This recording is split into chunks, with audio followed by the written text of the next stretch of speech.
हाल ही में मुझे यूपीएससी का एक प्रेस ब्रीफ दिखा जिसमें मुझे पता लगा कि 1 अक्टूबर को हर साल यूपीएससी अपना फाउंडेशन डे मनाता है। 1926 को 1 अक्टूबर में यूपीएससी की स्थापना हुई थी और इसीलिए 97th foundation day recently UPSC ने अपना सेलिब्रेट किया।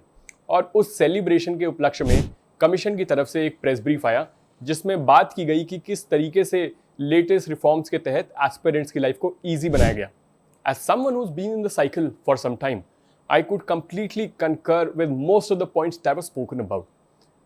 इसमें कोई दो राय नहीं है कि बहुत सारी इंप्रूवमेंट्स अमेंडमेंट्स की गई है कमीशन के द्वारा to make the entire system more aspirant friendly.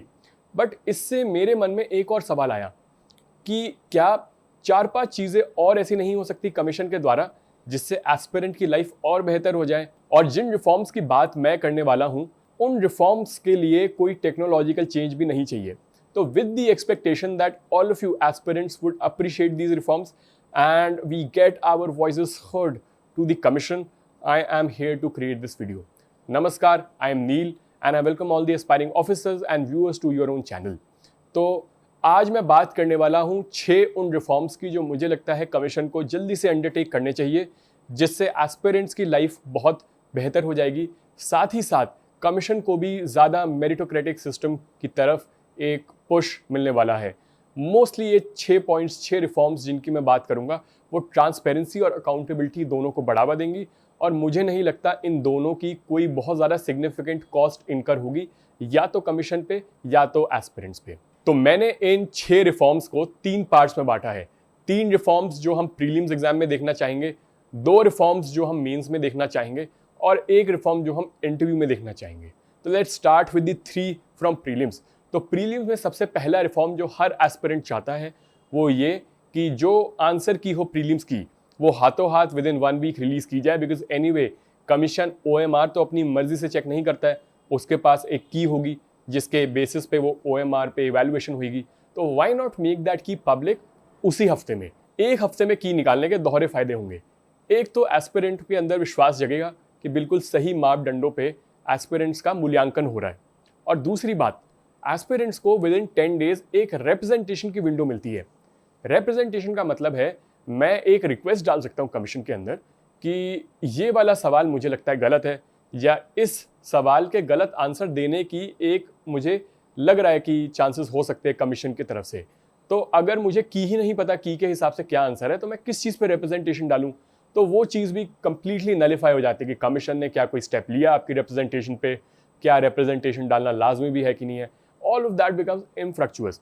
और इसीलिए पहले ही एक हफ्ते के अंदर निकाल देने से पूरे इकोसिस्टम को बहुत ज़्यादा बेनिफिट मिलने वाला है। Reform number 1, please bring the key out within 1 week of conducting the exam.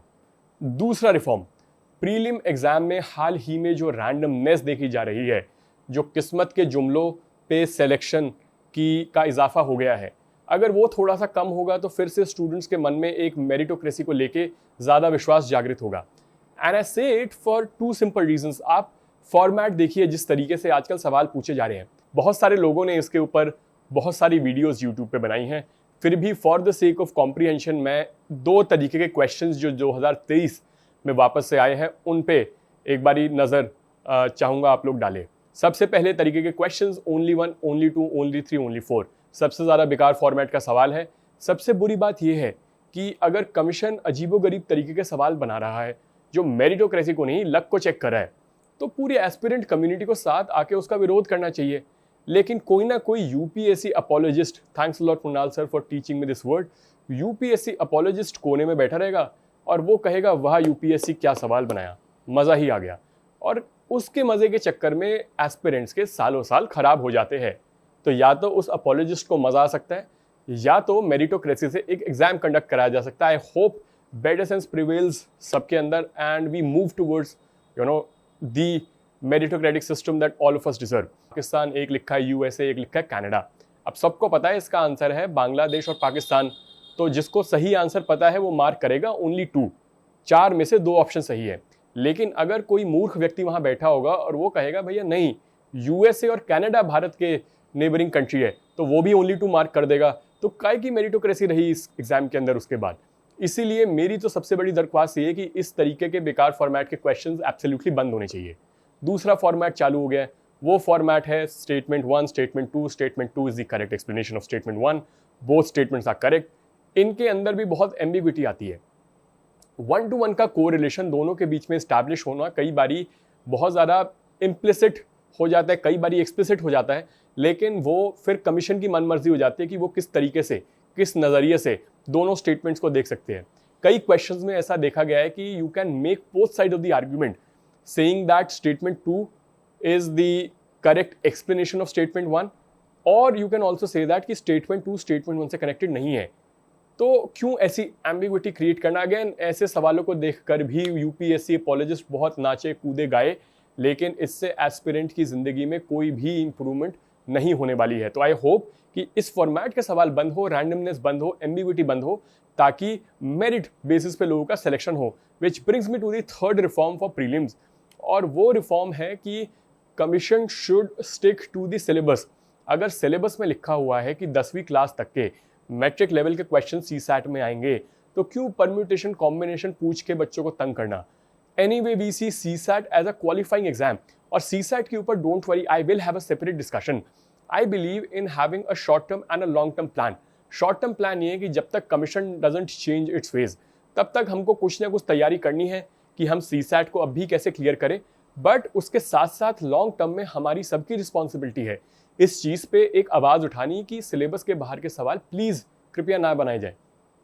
तो इन सवालों का कोई भी आधार नहीं है, 10th क्लास के क्वेश्चन से बिल्कुल भी नहीं है। तो कृपया करके अगर we are seeing CSAT as a qualifying exam, तो पास होने तो सबको सिंपल सिंपल सवाल बन रहे थे। 2015 से लेके 18 का गोल्डन पीरियड था, मेरिट बन रही थी आराम से GS1 के ऊपर। Let it be that way. Why do we want to eliminate people? क्योंकि सीसैट में मोस्टली अनफॉर्चुनेटली एलिमिनेट होते हैं people who don't come from well off background, जिनका मे बी साइंस से बहुत ज़्यादा राब्ता नहीं रहा है, जिनके पास अंग्रेजी शिक्षा का बहुत एक्सेस नहीं रहा है। एंड टू इंश्योर इंक्लूसिविटी, मेरा भी ये विश्वास है, even though at a personal level I have scored well in CSAT, but responsibility सबकी बनती है इस बात पे आवाज़ उठानी कि एक नॉर्मलाइजेशन फैक्टर हो, हर व्यक्ति को मौका दिया जाए सीसैट क्लियर करने का, और ताकि हर एक को एक फेयर चांस हो GS1 में GS के पेपर के बेसिस पे मेंस लिखने का।